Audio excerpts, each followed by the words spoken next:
हाँ जी, देखिए last class में हमने क्या करा था, एक बार फटाफट से पहले उसको देखें। लास्ट क्लास में हमने देखा था फाइनल अकाउंट चैप्टर, और फाइनल अकाउंट को मैंने बोला था समझने के लिए आपको तीन अकाउंट इसके अंदर बेसिकली तीन पार्ट में बटा हुआ है। पहला पार्ट है जिसको हम बोलते हैं ट्रेडिंग अकाउंट, और उसके अंदर से हमें बनाने के लिए डायरेक्ट एक्सपेंस और डायरेक्ट इनकम की जरूरत पड़ेगी, और वहां से हमारा जो आंसर निकलेगा या तो ग्रॉस प्रॉफिट या तो ग्रॉस लॉस निकलेगा। दूसरा अकाउंट होता है हमारा प्रॉफिट एंड लॉस अकाउंट। इस प्रॉफिट एंड लॉस अकाउंट बनाने के लिए हमें इनडायरेक्ट एक्सपेंस और इनडायरेक्ट इनकम की जरूरत पड़ेगी, और जो ग्रॉस प्रॉफिट ग्रॉस लॉस है उसको प्रॉफिट एंड लॉस में भेजा जाएगा, और उसके बाद माइनस प्लस करके एक आंसर निकलेगा जिसको हम बोलेंगे नेट प्रॉफिट या नेट लॉस। और फिर इसके बाद बनेगा हमारा बैलेंस शीट। बैलेंस शीट के लिए आपको एसेट्स और लायबिलिटी की जरूरत है, और ये नेट प्रॉफिट आपका बैलेंस शीट में पहुंच जाएगा। जब बैलेंस शीट में liability is equal to assets हमारा आ जाएगा, तब हमारा आंसर क्या होगा, टैली होगा। इसका मतलब अगर हम किसी भी स्टेप पे गलती कर दें, यहां पे गलती करेंगे तब भी बैलेंस शीट नहीं मैच होगा, और यहां पे एरर करेंगे तब भी बैलेंस शीट हमारा मैच नहीं होगा। अब इसके बाद हमें दो एक्सपेंस सीखे, एक था हमारा डायरेक्ट एक्सपेंस और एक था indirect expense. Sir direct expense कौन सा होता है? डायरेक्ट एक्सपेंस हमारा वो एक्सपेंस होता है जिसके अंदर के आपके फैक्ट्री से रिलेटेड जितने खर्चे हैं उसे डायरेक्ट एक्सपेंस बोला जाएगा, और जो बिजनेस से रिलेटेड जितने खर्चे हैं ऑफिस से रिलेटेड उसको इनडायरेक्ट एक्सपेंस बोला जाएगा। ये भी देख लिया। उसके बाद ट्रेडिंग अकाउंट बनाएंगे। ट्रेडिंग अकाउंट कैसे बनेगा? इस साइड सारे के सारे खर्चे रहेंगे और इस साइड इनकम रहेगा। इनकम में सिर्फ एक ही होगा, सेल्स। तो जितने भी खर्चे लिखोगे, ओपनिंग स्टॉक, परचेज, परचेज को लिखते टाइम पे अंदर लिखना है क्योंकि इसमें से परचेज रिटर्न होगा तो माइनस करके हम फाइनली बाहर लिखेंगे। ऐसे आपका वेजेस, हीटिंग, लाइटिंग, कस्टम, ऑक्ट्री, और इसके साथ साथ और भी काफी सारे डायरेक्ट एक्सपेंस हो सकते हैं जो कि यहाँ पे आएगा, जो कि मैंने पहले समझाया है। और यहाँ पे क्लोजिंग स्टॉक है और यहाँ पे कुछ आएगा आंसर तो प्रॉफिट, और इधर आएगा तो लॉस। अब क्लोजिंग स्टॉक के अंदर चैलेंज होता है कि कई बार क्लोजिंग स्टॉक यहाँ पे आता भी है और कई बार नहीं भी आता है। तो अगर क्लोजिंग स्टॉक ट्रायल बैलेंस के अंदर गिवन होगा तो closing stock not show in the trading account, तो फिर यहां पे नहीं आएगा। लेकिन अगर क्लोजिंग स्टॉक ट्रायल बैलेंस के बाहर हुआ, जिसको हम एडजस्टमेंट बोलते हैं, तब आपका यहां पे शो करना पड़ेगा। और क्लोजिंग स्टॉक की आपको दो वैल्यू गिवन हो सकती है, मार्केट वैल्यू और बुक वैल्यू। तो उस केस में विच एवर इज लोअर का कॉन्सेप्ट लगेगा, जो दोनों में से कम होगा उसको हम क्लोजिंग स्टॉक के लिए कंसीडर करेंगे। एक क्वेश्चन हमने देखा था और इसको हमने सिंपल तरीके से किया था। क्वेश्चन के बीच में अगर आपको कोई भी ऐसे खर्चे मिलते हैं ट्रेडिंग अकाउंट बनाते टाइम पे जो कि हमारे बिजनेस से रिलेट करते हैं, ऑफिस से यानी इनडायरेक्ट होते हैं, उसको इग्नोर करके चलेंगे हम। जैसे कि हमारा इसमें तो नहीं आया, फिर एक और क्वेश्चन देखा, यहाँ पे कैरिज आउटवर्ड लिखा था, मैंने बोला इसको इग्नोर करना, ये होमवर्क में दिया था, हो गया सबका ये। इसके बाद आगे बढ़ते हैं हम, ये भी होमवर्क में दिया था, हो गया। इसके बाद ये हो गया होमवर्क में, ये नहीं दिया मैंने।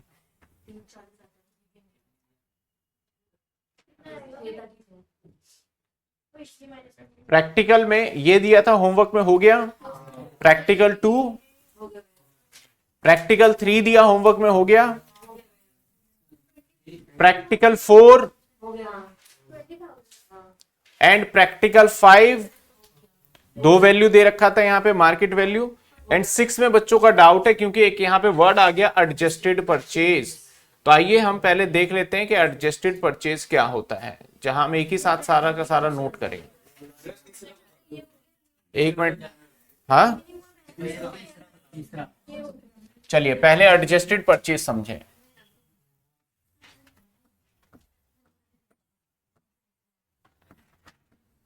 Adjusted purchase, sir adjusted purchase का मतलब क्या होता है? एडजस्टेड का मतलब होता है, समझना है इसको, एडजस्टेड, एडजस्टेड का मतलब होता है जिसमें हमने कुछ चीजों को प्लस या कुछ चीजों को माइनस कर दिया है। यानी किसी इंफॉर्मेशन, कुछ आइटम अगर हम प्लस और कुछ आइटम अगर हम माइनस कर दे तो ऐसे सिचुएशन में बोलता है हमने एडजस्ट कर दिया है इसको। समझ में आई बात आपको? और हम एडजस्ट किसमें करने की बात कर रहे हैं?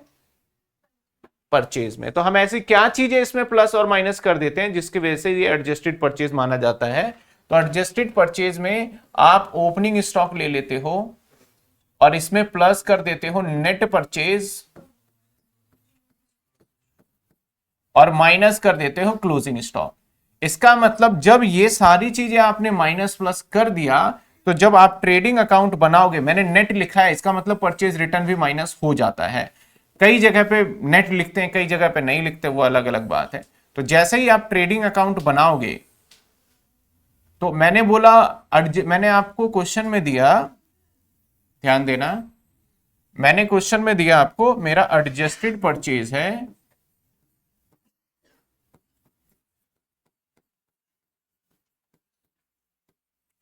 20,000, सपोज करो एडजस्टेड परचेज है 20,000, और मैंने यहां ओपनिंग स्टॉक भी लिखा 2,000 एंड क्लोजिंग स्टॉक भी लिखा 4,000। तो ऐसे सिचुएशन में हम नॉर्मली क्या करते थे, यहां पे लिखते थे टू ओपनिंग स्टॉक, और बाय साइड में लिखते थे बाय क्लोजिंग स्टॉक का अमाउंट लिखते थे। क्योंकि एडजस्टेड परचेज है, तो ये दोनों चीजें तो इसी के अंदर एडलेस हो चुका है, हो गया है, क्योंकि फॉर्मूला तो यही कहता है एडजस्टेड परचेज का, उसमें ओपनिंग ऐड हो गया और क्लोजिंग, तो ये इसमें हो चुका है। तो अब हम ओपनिंग स्टॉक और क्लोजिंग स्टॉक को नहीं लिखेंगे, सीधा हम लिखेंगे क्या, एडजस्टेड परचेज, और 20,000 रुपए, हमारा काम खत्म। ये समझो बात को। यानी जब एडजस्टेड परचेज देगा, तो हमें ओपनिंग और क्लोजिंग स्टॉक को ट्रेडिंग अकाउंट में शो नहीं करना है। क्यों नहीं करना है भाई? क्योंकि ऑलरेडी वो परचेज के अंदर ऐड या फिर लेस हो चुका है, तो इसलिए हमें अब करने की कोई जरूरत नहीं है। बात समझ में आई आपको बात? और मैंने यहां पे नेट परचेज लिखा है, तो इसका मतलब क्या, यहां से परचेज रिटर्न को माइनस करेंगे? अब नहीं करेंगे। नेट का मतलब क्या होता है कि परचेज, नेट परचेज क्या होता है, is equal to purchase minus purchase return. जब आप परचेज में से परचेज रिटर्न को माइनस कर देते हैं, तो उसको क्या बोला जाता है, नेट परचेज।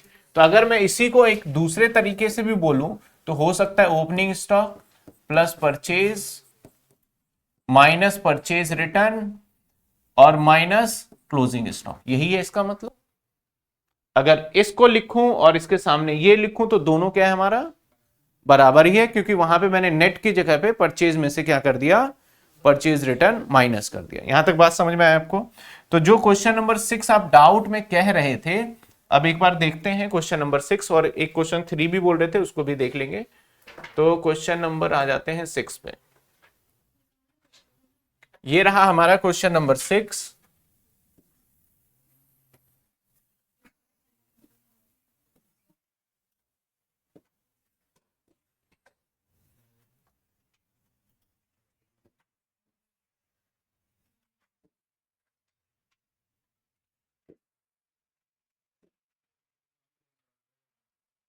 आ जाइए।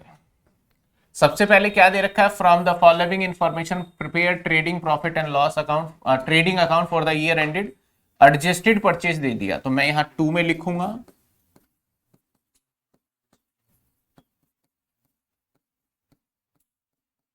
That is 6,60,000। इसके बाद सेल्स दे दिया, तो बाय में लिखूंगा सेल्स 744। इसके बाद क्लोजिंग स्टॉक दे दिया आपको, तो इसका कोई काम नहीं है। क्यों नहीं है? क्योंकि हमें क्या मिल चुका है, एडजस्टेड परचेज। इसके बाद फ्रेट दे दिया, फ्रेट दे दिया हमें कितने का, फ्रेट एंड कैरिज 3,600। इसके बाद वेजेस दे दिया इसने, वेजेस भी एक्सपेंस है, डेबिट में ही आएगा। इसके बाद फ्रेट एंड कैरिज, और यहां वर्ड लगा दिया, तो आउटवर्ड तो भैया ऑफिस से रिलेटेड है, तो इसको भी यहां पे बस इतना ही काम करना था और आपका आंसर आ जाता।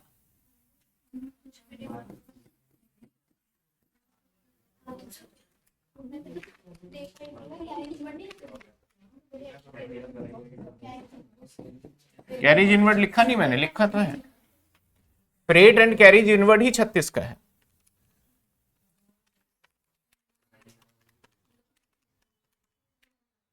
ये आ गया 42,000 आ रहे हैं। अच्छा 3600 है, मैंने 36,000 कर दिया, 74,400 टू ग्रॉस प्रॉफिट। ठीक है, समझ गए? एक कौन सा क्वेश्चन कह रहे थे, थर्ड? जर्नल एंट्री अभी मैंने मना किया हुआ है, जर्नल एंट्री मैं बाद में करूंगा। नहीं तो दिया मैंने, बोला था सिर्फ अभी लेजर बनाना है, जर्नल एंट्री नहीं करना अभी आपको। हाँ बना हुआ था, तो जर्नल एंट्री चलो थर्ड में देख लेते हैं, मैं अभी बता ही देता हूँ। यही थर्ड है, ये थर्ड, ये बना हुआ है। Prepare closing journal entry. अब देखो जर्नल एंट्री ना बड़ा आसान हो जाता है अगर आपको, बच्चों को ना, देखो अगर मैं जर्नल एंट्री से अकाउंट बनवाऊं तो मुश्किल है, लेकिन अकाउंट से जर्नल एंट्री आसान है। अकाउंट का नाम क्या है? ट्रेडिंग अकाउंट, ठीक है। अगर मैं इस साइड की जर्नल करूंगा ना, इस साइड की जर्नल, तो मैं ट्रेडिंग को डेबिट करूंगा और सबको 2 में करूंगा मैं। और इस साइड की जर्नल करूंगा ना, तो इनको डेबिट करूंगा और सबको बाय बाय बाय में करूंगा, मतलब ट्रेडिंग को। तो पहली जर्नल एंट्री देखो मैं कैसे करूंगा, trading account debit to opening stock, to purchase, to wages, to GP, एक साथ करके अमाउंट लिख के एंट्री कर देंगे, समझे।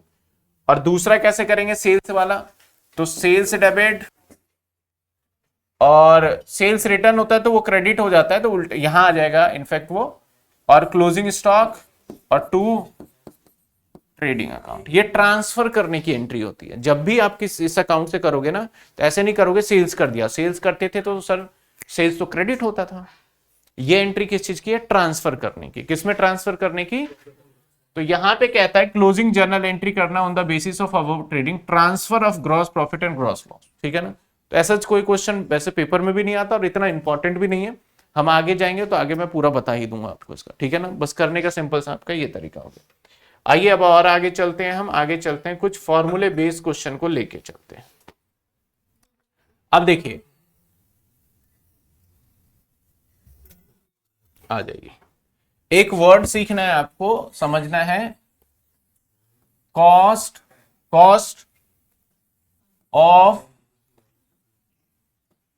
Goods sold, cost of goods sold.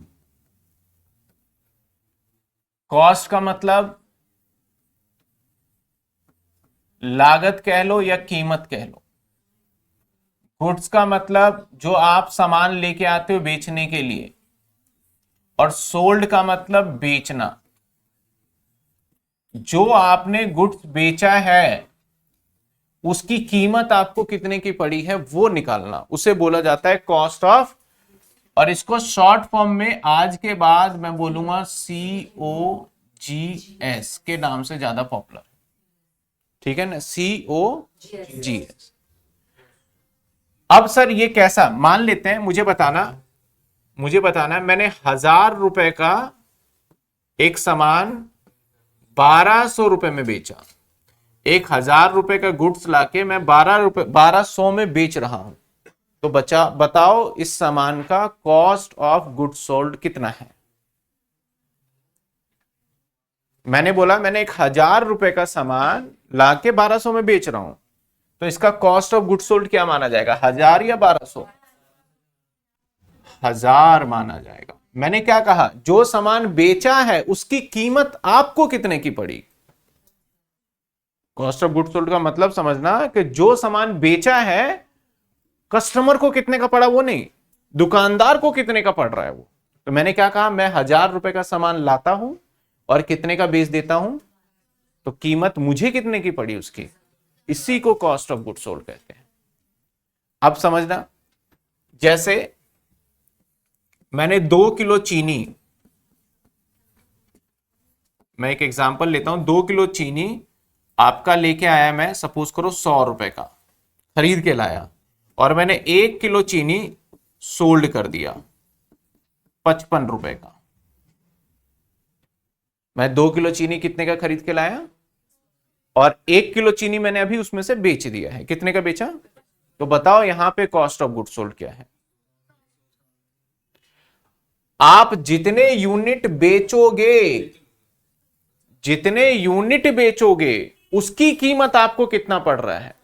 Word देखो, कॉस्ट, कीमत, जो सामान बेचा है उसकी कीमत आपको कितना पड़ रहा है। तो इसका मतलब यहां पे COGS जो होगा वो 50 होगा। कैसे 50? 1 किलो चीनी आपको कितने का पड़ रहा है और 1 ही किलो तो बेच रहे हो। तो कॉस्ट ऑफ गुड्स सोल्ड जब मैं पूछूंगा तो इसका मतलब जो सामान आपने बेचा है उसकी कीमत कितने की पड़ी है। तो आपने 1 किलो चीनी बेचा है तो उसकी कीमत आपको कितने पड़ी है यहाँ पे 50। ना कि ऐसा कि जितने का खरीदा, हम तो खरीद के बहुत सारा सामान ला सकते हैं, तो सारा कॉस्ट ऑफ गुड्स सोल्ड नहीं हो सकता, उसमें से जितना सामान बेचा उसे हम सिर्फ कॉस्ट ऑफ गुड्स सोल्ड मानेंगे। समझ रहे हो बात? चलो एक और एग्जांपल लेते हैं। बताना, मैंने कहा कि मैंने 20 किलो आटा खरीदा, सपोज करो 600 रुपए का, और मैंने सोल्ड किया 5 किलो आटा। 5 किलो आटा बेच दिया मैंने 200 रुपए का। अब बताओ कॉस्ट ऑफ गुड्स सोल्ड, ये सोल्ड है।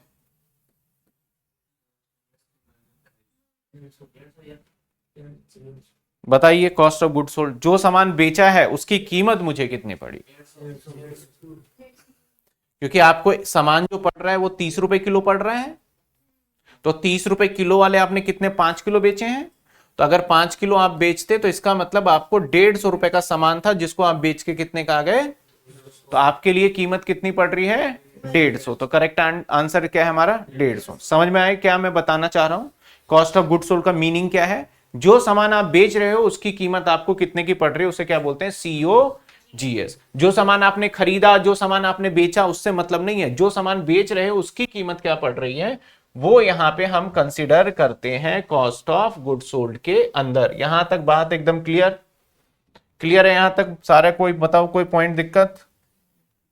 चलो अब लेकिन इसको ना ऐसे समझना, एग्जाम में थोड़ी हम बहुत ज्यादा दिमाग लगाएंगे। एग्जाम के अंदर एक सिंपल सा लॉजिक और सिंपल सा एक फॉर्मूला बना दिया गया है जिसको मैं समझाऊंगा भी और इसको अप्लाई करके आप फटाफट से निकाल पाओगे। तो COGS क्या होता है हमारा? COGS इज इक्वल टू, अगर आपके पास कोई ओपनिंग स्टॉक है प्लस कर दीजिए परचेज और प्लस कर दीजिए डायरेक्ट एक्सपेंस और माइनस कर दीजिए क्लोजिंग स्टॉक। अब डायरेक्ट एक्सपेंस मुझे समझाने की जरूरत नहीं है, क्या है? वही वेजेस, वही कैरेज इनवर्ड, वही फ्रेट, ये सारी चीजें क्या होंगी हमारी डायरेक्ट एक्सपेंस है, तो मुझे नहीं बताना। एक और फॉर्मूला है इसका COGS का। अब ध्यान से देखो, आपने कहा था चीनी वाला एग्जांपल याद हो कि सर आप 150 वाला सामान 200 में बेच रहे हो, यही बोला था ना आपने, 150 वाला सामान। तो अगर मैं आपसे यहां से प्रॉफिट पूछूं तो प्रॉफिट कितना कमाया, तो क्या हम इस 200 में से 50 को माइनस कर दें तब भी हम 150 पा लेंगे? हो सकता है ना 200 में से। तो इसका मतलब 200 रुपए क्या था आपका सेल्स, SP सेलिंग प्राइस था, और 50 रुपए क्या था प्रॉफिट। तो एक और फॉर्मूला कॉस्ट निकालने का क्या बन जाएगा? Sales minus gross profit. इसको ग्रॉस प्रॉफिट बोल दो, प्रॉफिट बोल दो। तो ये दो फॉर्मूले हैं जो कि यूज होता है हमें किसको निकालने में, COGS में। अगर मान लो मैं कहूं, सपोज करो मैंने 50 वाला जो है वो 40 में सोल्ड कर दिया। एक 50 रुपए का सामान खरीद के लाता हूं, उसको 40 में बेच दिया। तब यहां पे मेरा कॉस्ट ऑफ गुड्स सोल्ड क्या है? 50 का ही है। तो भाई मेरा यहां पे देखा जाए तो क्या हुआ, लॉस। आपने बोला सर आपका 50 रुपए कॉस्ट है और सेल है 40 और 10 का लॉस है। तो अब मुझे अगर 50 रुपए जानना हो तो मैं 40 में 10 प्लस करूंगा तभी तो मैं 50 जान पाऊंगा। तो इसके अलावा हमारा अगर ग्रॉस प्रॉफिट है तो माइनस होता है, लेकिन ग्रॉस लॉस है तो प्लस हो जाएगा। समझ रहे हो बात? प्रॉफिट होगा तो क्या करोगे और लॉस हुआ तो क्या करोगे, प्लस कर दोगे। समझ में आ रहा है यहां तक आपको पॉइंट? चलिए आगे और देखते जाते हैं धीरे धीरे। यहां तक सबको क्लियर है? अब मुद्दे की बात क्या आता है कि आपको ना एग्जाम में ग्रॉस प्रॉफिट का ना परसेंटेज देगा ये, ठीक है ना। ग्रॉस प्रॉफिट का क्या देगा, परसेंटेज देगा। ये वाला तो पॉइंट बड़ा आसान होता है, माइनस करा opening stock plus purchase minus closing. अब ये फॉर्मूला क्यों बना ये भी देखो। मान लो सुबह में मेरे पास 10 रुपए का सामान था, तो इसे क्या बोलूंगा, मैं खरीद के लाया 20 रुपए का सामान, तो इसे क्या बोलूंगा, परचेज। तो टोटल मेरे पास कितने रुपए का सामान हो गया, मैंने बोला अभी भी मेरे पास 5 रुपए का सामान बचा हुआ है, तो 5 रुपए का सामान अगर मैं इसमें से माइनस कर दूं तो बचे कितने, ये 25 क्या हुए भाई, बेच दिए होंगे, क्योंकि आपके पास 30 रुपए का सामान था, सुबह में 10 का था, खरीद के लाए कितने का, तो आपके पास 30 रुपए का सामान होना चाहिए ना। लेकिन बोल रहे यार सामान तो मेरे पास पड़ा है, मेरे पास 5 का मैंने बेच दिया, मतलब 5 रुपए पड़ा हुआ है, तो 30 रुपए का सामान था और बोल रहे हो आपके पास 5 रुपए का ही पड़ा हुआ है, तो मतलब 25 रुपए आपने क्या करे होंगे, बेच। तो ये सीओजीएस नहीं होगी, जो सामान बेचा उसकी कॉस्ट, क्योंकि इसमें कोई भी सेलिंग प्राइस नहीं है, सारा कॉस्ट पे है। तो यही फॉर्मूला बना हमारा ओपनिंग स्टॉक, उसमें परचेज क्या करा आपने और क्लोजिंग स्टॉक क्या करा आपने, तो क्या बन गया हमारा, समझ में आया सीओजीएस कैसे बना। कोई डायरेक्ट एक्सपेंस होता है तो मैंने परचेज में ही ऐड करना होता है।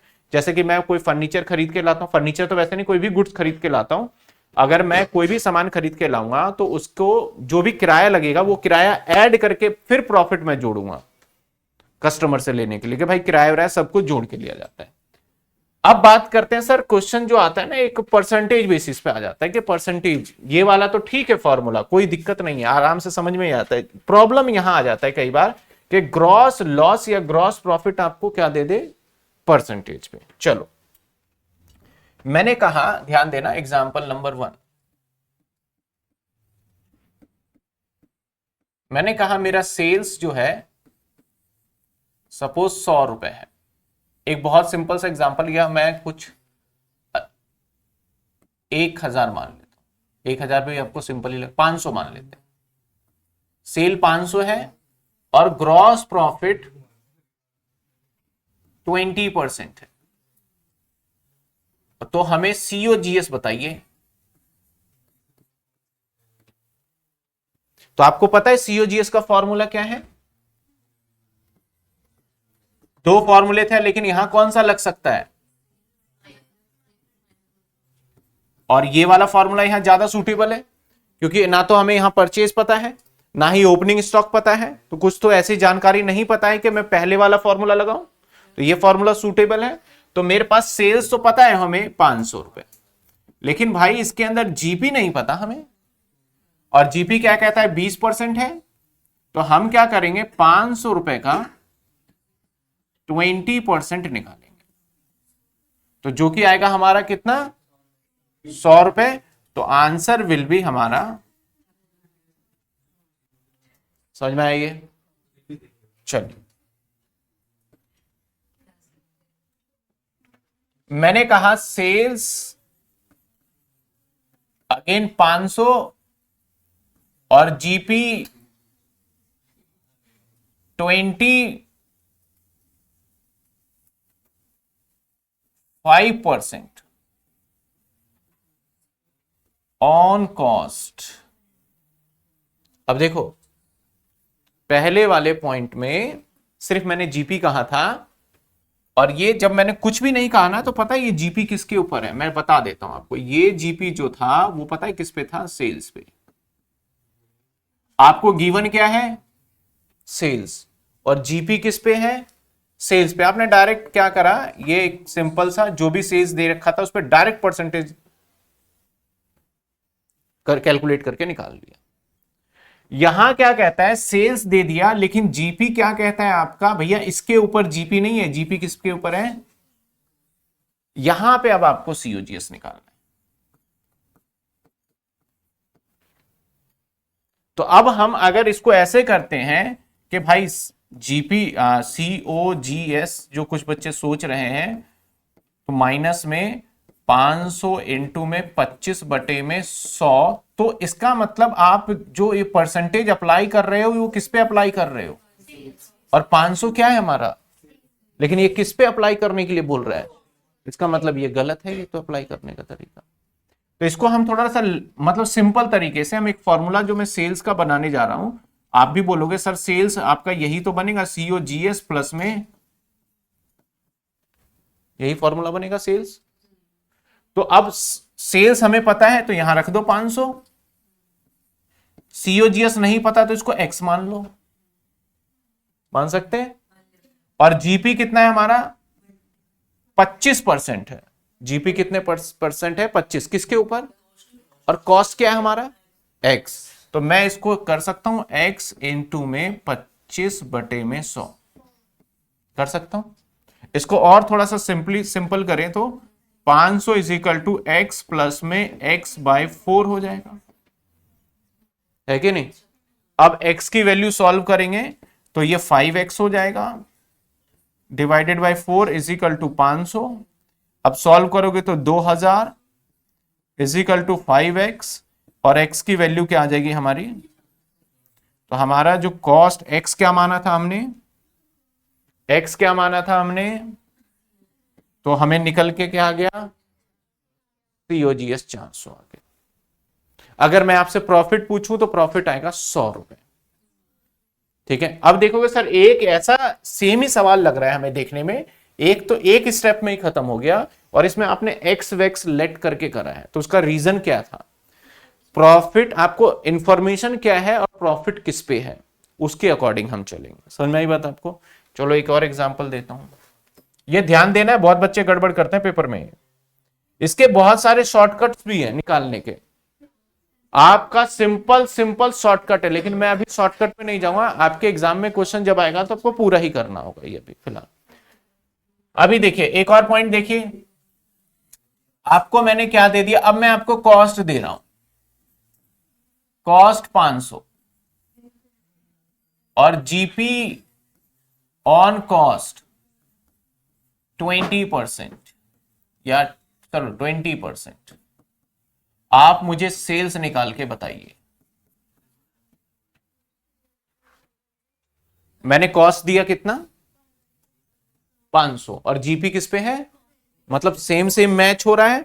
तो अब मुझे ये एक्स वाले प्रोसेस से जाना होगा या डायरेक्ट कर पाएंगे हम, सेल्स पूछा है तो सेल्स कैसे निकलेगा भाई, sales is equal to CO plus में जीपी। सेल्स नहीं पता तो एक्स मान लिया, कॉस्ट पता है 500 रुपए, और जीपी किस पे है, अब सेल्स पे है कि कॉस्ट पे है, तो कॉस्ट पे है तो हम इसका सीधा 20% लेंगे तो 100 आ जाएगा। तो हमारा एक्स का वैल्यू क्या आ गया सीधा, एक और देखो, एक और देखो, मैंने कहा कॉस्ट 500 और GP on sales, GP on sales 20%। अब बताओ क्या आएगा हमारा सेल्स, कैलकुलेट करके बताओ सेल्स, सेल्स कैलकुलेट करके बताइए।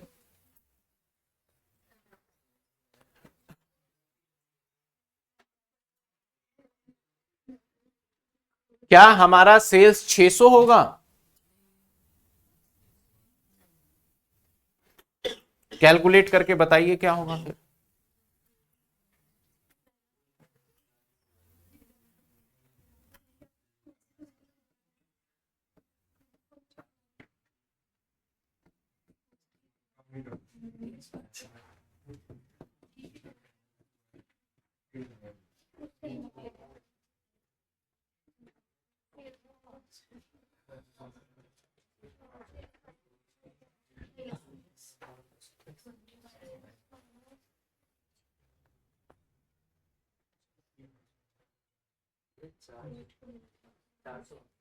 कॉस्ट 500 और प्रॉफिट कमा रहे हैं, तो फिर घटेगा या बढ़ेगा,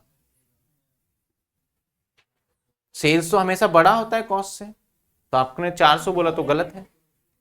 क्या रजिस्टर और पेन पे करिए।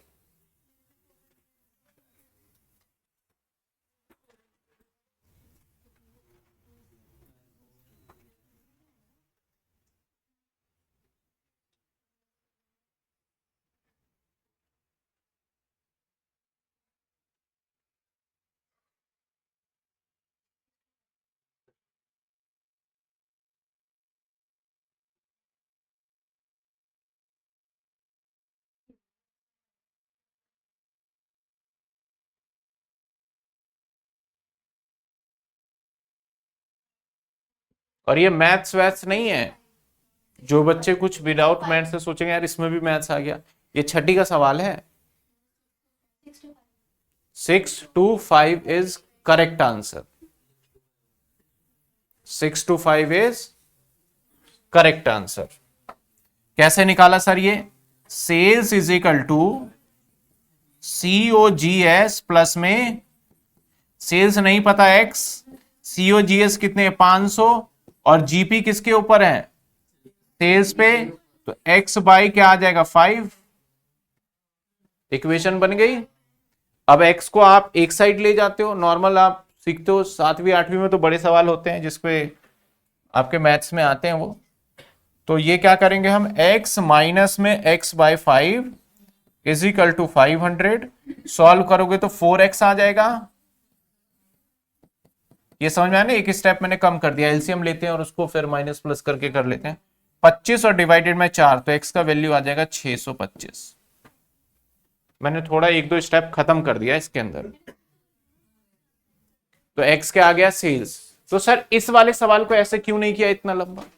तो मैं क्या समझाना चाह रहा हूं कि अगर आपको कॉस्ट दे और जीपी भी कॉस्ट पे हो, मतलब सेम सेम बात कह रहा है, तो डायरेक्ट मल्टीप्लाई कर लो। यहां पे क्या कह रहा है? कॉस्ट, और जीपी किस पे कह रहा है? तो ये भाई सेम बात तो नहीं हुई। तो अब एक्स लेट करके आपको करना पड़ेगा। सेम यहां पे देखो, अब जब मैंने बोला भाई जीपी आपका 20% है, कुछ नहीं बता रहा मैं, लो अब बताओ ये किस पे जीपी है? सेल्स पे मानोगे। जब मैं कहूं ग्रॉस प्रॉफिट मेरा 10% है, निकालो, तो आपको पता होना चाहिए ग्रॉस प्रॉफिट किस पे होगा? सेल्स पे। अगर मैं कॉस्ट बोलूंगा तो कॉस्ट, और सेल बोलूंगा तो सेल, तो है ही। समझ में आए? तो यहां से आपने क्या निकालना सीखा? सेल्स निकालना सीख लिया, ग्रॉस प्रॉफिट निकालना सीख लिया, COGS निकालना सीख लिया। तो यहां पे कई बार जीपी या जीएल क्या होता है?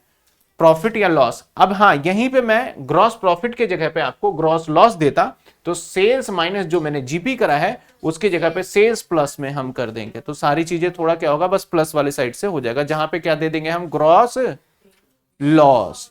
सपोज करो मैं यहां पे ग्रॉस लॉस देता ऑन सेल्स, तो आप क्या कहते हैं? Sales is equal to cost minus GP हो जाता हमारा, जीएल, सॉरी जीएल। समझ में आ रही है बात आपको? बस ये वाला चीज कर लोगे चेंज अगर आपके पास आएगा तो। चलो आ जाओ, अब हम कुछ क्वेश्चंस को देखते हैं इससे रिलेटेड। इससे ज्यादा कोई कॉम्प्लिकेटेड क्वेश्चन होगा नहीं। आ जाइए, यहां से क्वेश्चन देखिए क्या कहता है। कहता है भाई following information trading account year ended दे रखा है आपको।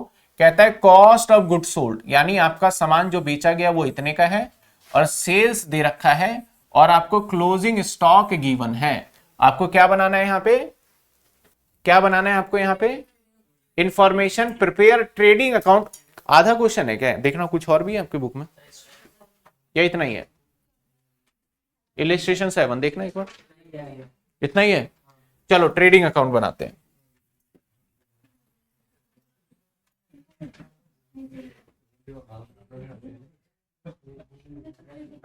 अब देखो COGS जो होता है एक तरीके से परचेज ही,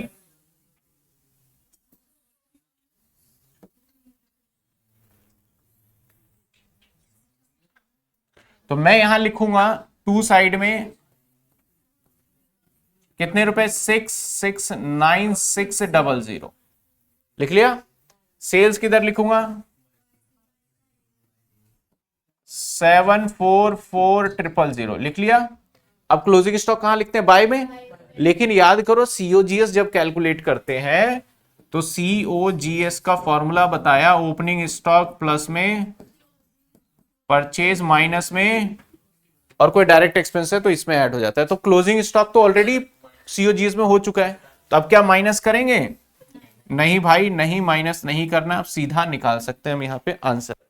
तो क्या आंसर आएगा? 744 माइनस में 6696, 7, वही आंसर आ गया 74,400। ये तो चेक करो,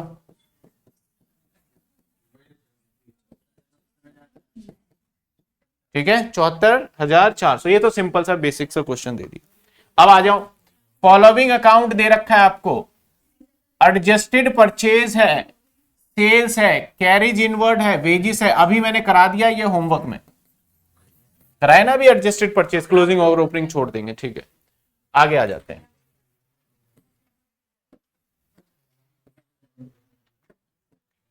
ओपनिंग स्टॉक दे दिया, सॉरी क्लोजिंग और opening. Purchase includes domestic purchase, ये कंफ्यूज कर रहा है। परचेस का मतलब भाई कोई भी परचेज हो, सब जुड़ता है। यहां पे डोमेस्टिक का मतलब है मैंने भारत से ही खरीदा, और इंटरनेशनल का मतलब होगा हमने भारत के बाहर से खरीदा। तो परचेस का मतलब कहीं से भी खरीदा हो, कैश, नगद, उधार, जो भी है सब आएगा। वेजिस में कहता है इंक्लूड है हमारा 3750 आपका इरेक्शन ऑफ द मशीनरी। तो आप याद रखना जो ये वेजेस दे रखा है ना आपको 36,250, इसके अंदर ये वाला जो है ना ये तो मशीनरी का हिस्सा है। कोई भी मशीनरी, इरेक्शन का मतलब आपने डेप्रिसिएशन किया था, वहां वर्ड आता था एक इरेक्शन, तो इरेक्शन मशीनरी में वो ऐड होता था, तो ये मशीनरी का हिस्सा है। तो आप एक्चुअल वेजेस जो यहां पे लोगे ना वो 36,250, जिसमें से माइनस कर दोगे 3750, तो ये एक्चुअल वेजेस आएगा जो कि ट्रेडिंग में दिखाएंगे। इसके बाद कैरिज जो बोलता है इंक्लूड मशीनरी बॉट करने के लिए, तो कैरिज जो एक्चुअल दिखाएंगे वो 13,000 माइनस में 1,750 रुपए करोगे तो एक्चुअल कैरिज आएगा जो कि ट्रेडिंग वाला है। समझ में आई बात आपको? सर परचेज में भी तो इंक्लूड है, इसको कुछ नहीं करेंगे भाई, परचेज टोटल ही परचेज लिया जाता है, समझे? तो जब आप इसमें से क्या बनाओगे ट्रेडिंग अकाउंट, तो मैंने दो चीजें आपको बता दी है यहाँ पे, और ज्यादा कुछ इतना बड़ा करना नहीं है, क्यों करना है वो भी बता दिए। आ जाइए यहां पे देखो परसेंटेज में दे दिया इसने। कहता है भाई ओपनिंग स्टॉक दे दिया, परचेज दे दिया, क्लोजिंग दे दिया, वेजेस दे दिया, फ्रेट दे दिया, कैरिज इनवर्ड दे दिया, सेल्स दिया ही नहीं, सेल्स दिया ही नहीं इसने। कहता है प्रिपेयर ट्रेडिंग अकाउंट करो। अच्छा ट्रेडिंग अकाउंट करो,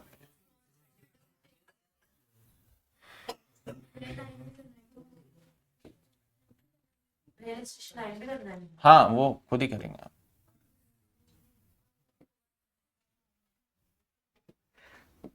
जो जो जानकारी चाहिए वो जानकारी ट्रेडिंग में पुट कर देते हैं। सबसे पहले ओपनिंग स्टॉक यहां आ जाएगा, कितने रुपए? 1,00,000। इसके बाद परचेज भी यहीं आ जाएगा, परचेज कितने हैं? 280। क्लोजिंग स्टॉक इधर आ जाएगा,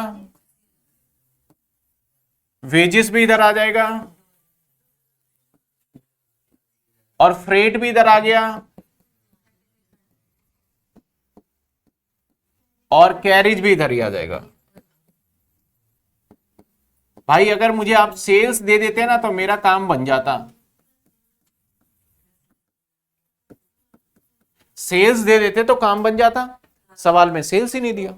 अब सेल्स नहीं दिया तो सेल्स निकालने का फॉर्मूला ऐसा हो सकता है कि अगर मैं सेल्स में plus sales is equal to क्या कर दूं, सीओ और प्लस जीपी, यही। अब सीओजीएस निकाला जा सकता है, सीओजीएस का एक फॉर्मूला मैंने और भी बताया, opening stock plus plus direct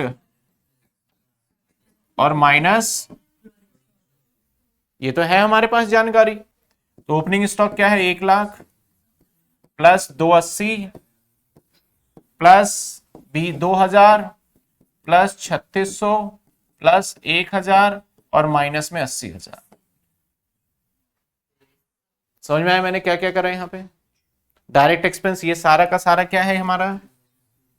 direct expense add कर दिया मैंने। अब यहां से जो रिजल्ट मिलेगा सीओजीएस मिल जाएगा, तो 1,00,000, 280, 2,000, 3,600, 1,000 और माइनस 80,000, 3,00,000।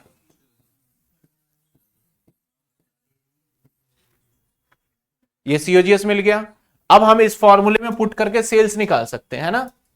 तो सेल्स कैसे निकलेगा भाई? 30, ये कॉस्ट हो गया, जीपी किस पे कह रहा है ये? तो भाई सेल्स को एक्स मानो, तो x/5 हो जाएगा, x/5 हो गया। अब इसको सॉल्व करेंगे तो क्या आ जाएगा? x माइनस में, सॉल्व करेंगे 4x इंटू में 5 डिवाइड 4, ये आ गया हमारा x इज इक्वल टू 38325। तो सेल्स हमें पता चल गया।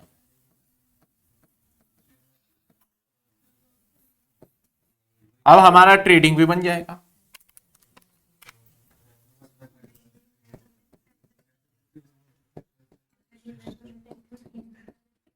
Minus 1,00,000, minus 280, minus 2,000, minus 3,600, minus 1,000, ये आ गया 76,650। चेक करिए आंसर 76,000। तो अभी मैंने आपको परसेंटेज समझाया था इसीलिए क्योंकि आपके क्वेश्चन में बीच बीच में आ सकता है, उसको कैसे अप्लाई करना है वो आपको पता होना चाहिए। समझ में आई बात आपको? कोई दिक्कत है इस क्वेश्चन में? नहीं। चलो, क्वेश्चन और भी होने चाहिए।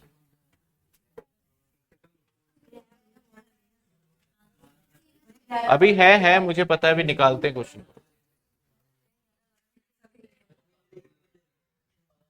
अभी निकालते हैं क्वेश्चन को।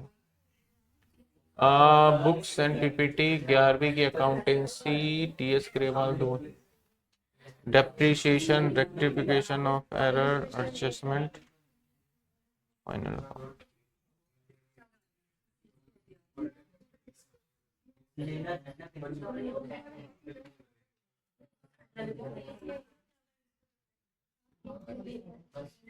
कौन सा क्वेश्चन तक पहुंच गए हम?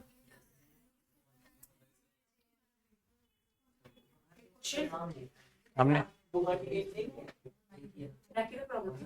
नहीं, अभी हमने कौन सा किया? 10th किया है। अब 11 करने का टाइम है ना।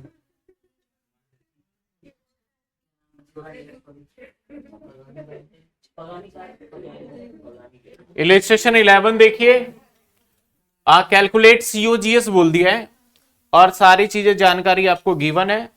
तो क्या यहां से सीओजीएस निकाल लेंगे, वही फॉर्मूला लगाएंगे, परचेज ओपनिंग स्टॉक। अब नेट परचेज दे रहा है तो रिटर्न आउटवर्ड का कोई वैल्यू नहीं रहेगा, ठीक है, क्योंकि उसमें से ऑलरेडी ये तो होमवर्क में हो जाएगा आपसे। और कोई मुश्किल क्वेश्चन देखें? चलिए 12 करते हैं। हाँ 11 आपको खुद करना है। हाँ होमवर्क, भाई होमवर्क है वो। आ जाओ क्वेश्चन इलिस्ट्रेशन नंबर 12। 12 में क्या कहता है? कैलकुलेट करो gross profit when total purchase है। कहता है ग्रॉस प्रॉफिट निकालो जब टोटल परचेज है 8 लाख का। टोटल मतलब रिटर्न नहीं माइनस है, और रिटर्न आउटवर्ड है हमारा 20,000 का। डायरेक्ट एक्सपेंस है हमारा ये, और 2/3 गुड्स आर सोल्ड इतने का।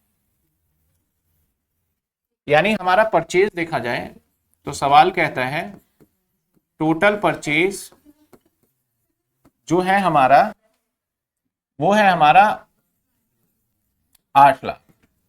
तो नेट परचेज निकालें तो माइनस कर देते हैं पीआर, और परचेज रिटर्न जो है हमारा, तो जो बचा हमारा ये 7,20,080, 7,80,000, that is a net purchase.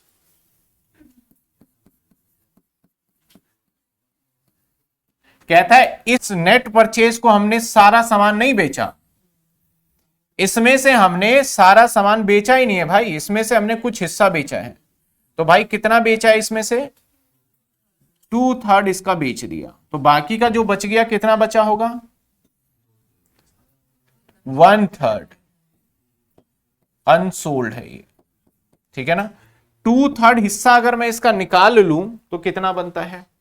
780 divided by 3 into में 2, 5,20,000 का बनता है। यानी इसका परचेज का कीमत जो 5,20,000 का बन रहा था, उसको मार्केट में आप बेच के कितने का आ गए? तो यहां पे डिफरेंस आपने कमा लिया क्या? प्रॉफिट, दैट इज 90,000 का। और अगर इसी सवाल में पूछ लिया जाए कि क्लोजिंग स्टॉक भी बताओ, तो सिंपल सा है, क्या होगा क्लोजिंग स्टॉक?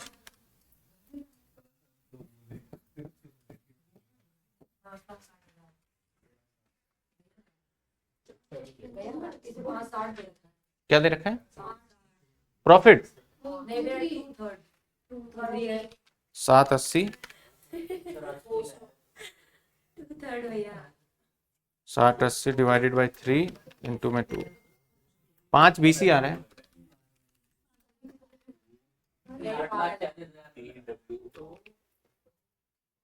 डिवाइडेड बाय क्या कह रहे हो? 780 आ रहा है ना, 8 में से 20 गए, 840 पर रिटर्न आउटवर्ड देखो 20 है आपकी किताब में, कुछ और है। डायरेक्ट एक्सपेंस, अच्छा डायरेक्ट एक्सपेंस ध्यान ही नहीं दिया मैंने, डायरेक्ट एक्सपेंस भी तो ऐड होगा, डायरेक्ट एक्सपेंस तो ध्यान ही नहीं दिया 60,000, तो ये क्या होगा 840।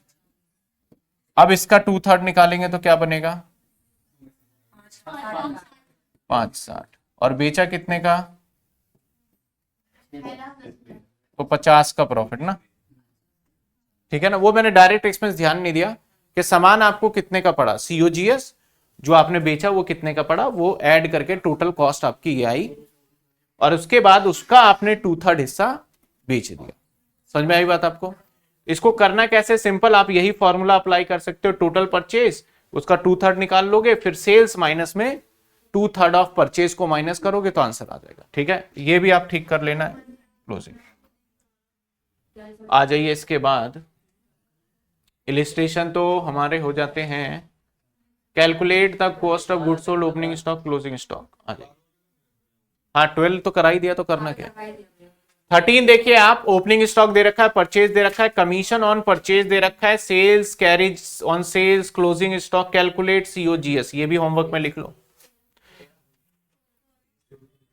13, 14 भी लिखिए होमवर्क में।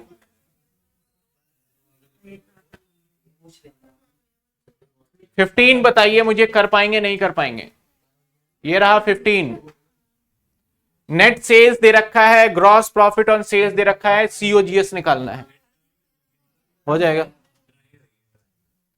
16 देखिए, आपको फिर से नेट सेल्स दे रहा है, लेकिन ग्रॉस प्रॉफिट किस पे दे रहा है, बता दिया मैंने कैसे करते हैं। हाँ जी 17 में कराता हूं। 17 कराने का ऐसे कोई लॉजिक मतलब है सिंपल,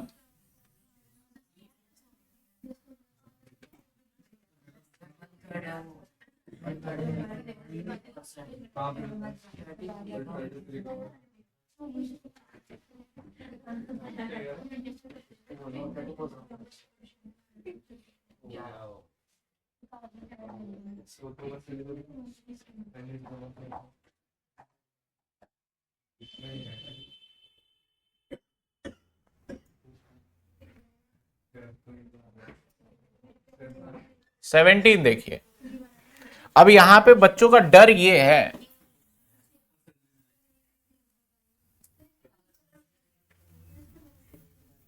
स्टूडेंट जो इस पूरे क्वेश्चन में सब कुछ समझ में आएगा, ये परसेंटेज देख के थोड़ा सा कंफ्यूज होता है, ये क्या दे दिया। तो मैं इसको सिंपल करूं ना, तो आपको इसको अगर आप पूरा सॉल्व करते हैं तो क्या आएगा 99 100, 100/3 आएगा, और 100 है तो डिवाइडेड बाय भी 100 हो जाएगा, क्योंकि परसेंटेज के लिए 100 लगाओगे। तो इसका मतलब अल्टीमेटली 100 से 100 कैंसिल होगा, तो इसका रिजल्ट बनता है 1/, ठीक है ना, 1/3। तो आपको जहां पे भी परसेंटेज लेना हो, कुछ भी करना हो, 1/3 ले लोगे, काम बन जाएगा आपका, क्योंकि मैंने उसको थोड़ा सिंप्लिसिटी कर दिया जिससे कि समझ में आ जाए आपको। अब क्या कहता है, ओपनिंग स्टॉक बता रहे हैं हम, कैश सेल्स बताया जा रहा है, क्रेडिट सेल्स बताया जा रहा है, तो ये हो गया टोटल सेल्स 1 लाख, परचेज दे दिया आपको जो कि आपको दे रखा है 70,000, और ओपनिंग स्टॉक भी दे रखा है। Rate of gross profit on cost दे रखा है, ग्रॉस प्रॉफिट किसके ऊपर है, कॉस्ट के ऊपर है। तो अब सबसे पहले आपको क्या निकालना है, calculate the closing stock from the following detail. तो आप सेल्स का फॉर्मूला देखिए, sales is equal to COGS plus में जीपी। आपको सेल्स पता है क्वेश्चन में, हाँ पता है 1 लाख। सीओजीएस क्या पता है, नहीं पता, तो इसको क्या माने, जीपी किसके ऊपर बात कर रहा है ये, और कॉस्ट क्या माना है, तो x/3 हो जाएगा। मैंने डायरेक्ट कर दिया, इनटू करोगे तो x/3, सॉल्व करोगे तो क्या हो जाएगा ये 4x,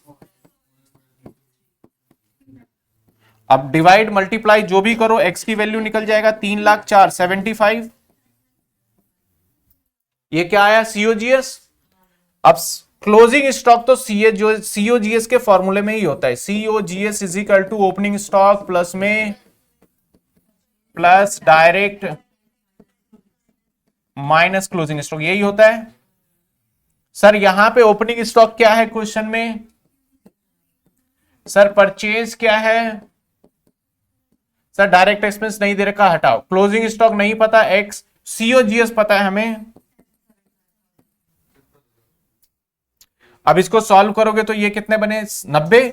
90 में से जब आप 75 को माइनस करोगे तो 15, माइनस माइनस प्लस होके एक्स की वैल्यू आ गई 15, और एक्स क्या माना था? Closing stock. तो हमारा क्लोजिंग स्टॉक का आंसर आ गया। समझे? क्लियर है?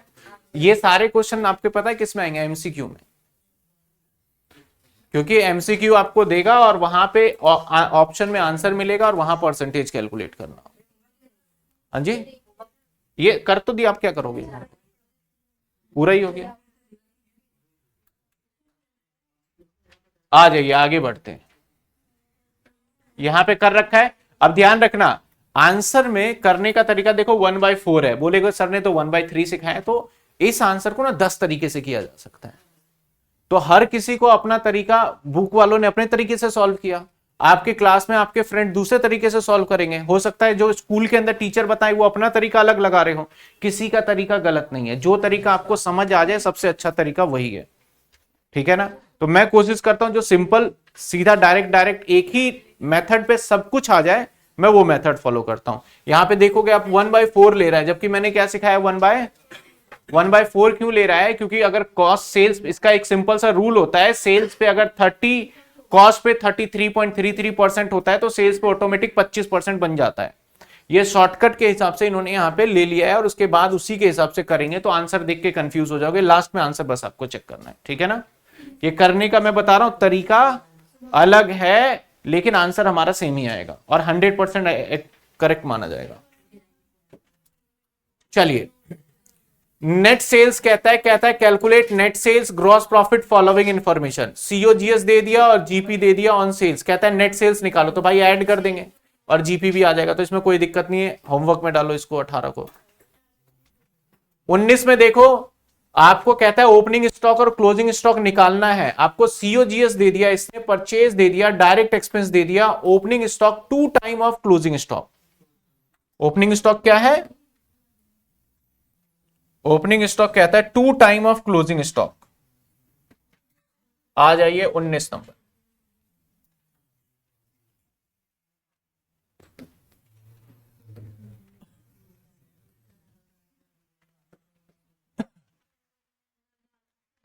आपको सीओजीएस पता है 675, परचेज पता है आपको that is 5 lakh, and direct expense पता है 1 लाख। आपको ओपनिंग स्टॉक निकालना है, क्लोजिंग स्टॉक निकालना है, ये दोनों क्वेश्चन मार्क है आपका। लेकिन लास्ट में कहता है opening stock is 2 time of closing stock. Time का मतलब मल्टीप्लाई होता है। यहां पे एक शब्द ये भी यूज होता है, ओपनिंग स्टॉक इज, यहां पे एक वर्ड ऐसा भी इस्तेमाल होता है कि ओपनिंग स्टॉक जो है वो मोर देन क्लोजिंग स्टॉक, इस तरीके से कई बार वर्ड यूज होगा। तो पहले मैं टाइम वाला बता दूं आपको। तो यहां पे क्या इक्वेशन बनेगा भाई? मेरे ओपनिंग स्टॉक जो होगा, ओपनिंग स्टॉक एक्स होगा, या फिर ओपनिंग स्टॉक ज्यादा है ना, 2 टाइम मोर देन क्लोजिंग, तो आप क्लोजिंग को क्या मानो? एक्स, तो ओपनिंग स्टॉक जो होगा वो 2x होगा। यही होगा ना, क्योंकि क्लोजिंग स्टॉक से ज्यादा ओपनिंग है। कितना ज्यादा है भाई? डबल है, तो डबल कर दिया 2 टाइम, डबल को 2x ही लिखेंगे। अब सीओजीएस का फॉर्मूला ओपन करो। COGS is equal to opening stock plus purchase plus direct expense minus closing stock. तो opening stock is x, sorry 2x, purchase दे रखा है सवाल में 5 lakh, direct expense 1 lakh, minus में एक्स की, सीओजीएस की वैल्यू पता है 6 लाख। सॉल्व कर लोगे, एक्स माइनस हो जाएगा, एक्स ही बचेगा यहाँ पे, 5 1 6 लाख, तो 75,000 आ गया हमारा किसका वैल्यू? एक्स का। और ये कौन सा आया? क्लोजिंग आया। और ओपनिंग निकालोगे तो इसका क्या करोगे आप? 2 से मल्टीप्लाई करोगे, ओपनिंग आ जाएगा। समझे बात? हो जाएगा। चलो, इसके बाद प्रॉफिट एंड लॉस के क्वेश्चन आ गए। प्रैक्टिकल प्रॉब्लम में भी मैं अभी टिक करवा दूंगा। मतलब अब आपका जो इस चैप्टर के अंदर बाकी जो आगे आ रहा है ट्रेडिंग प्रॉफिट एंड लॉस, उसमें बस फॉर्मूले फॉर्मूले और कुछ ऐसा है ही, फॉर्मूले कह रहा हूं, फॉर्मेट है। एक क्वेश्चन कराऊंगा जिससे सारा का सारा सवाल हो जाएगा।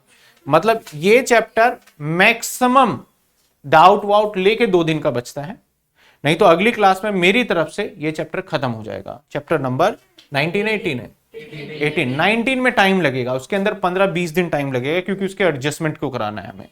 सबसे बड़ा चैप्टर 19 होगा, फिर 20 चैप्टर एक दिन में खत्म करा दूंगा। अगर सारे क्वेश्चन मैं बोर्ड पे भी कर दूं तब भी एक ही दिन में खत्म हो जाएगा। वो क्वेश्चन नंबर जो चैप्टर नंबर 20 है वो एक दिन का ही है, 10 12 15 क्वेश्चन है, फटाफट से हो जाने। जो टाइम लगना है आपके 19 में लगना है। आ जाइए, अब आपको नोटिंग का काम है बस। प्रैक्टिकल अभी दूंगा होमवर्क, यहां से नोटिंग करिए। हाँ जी।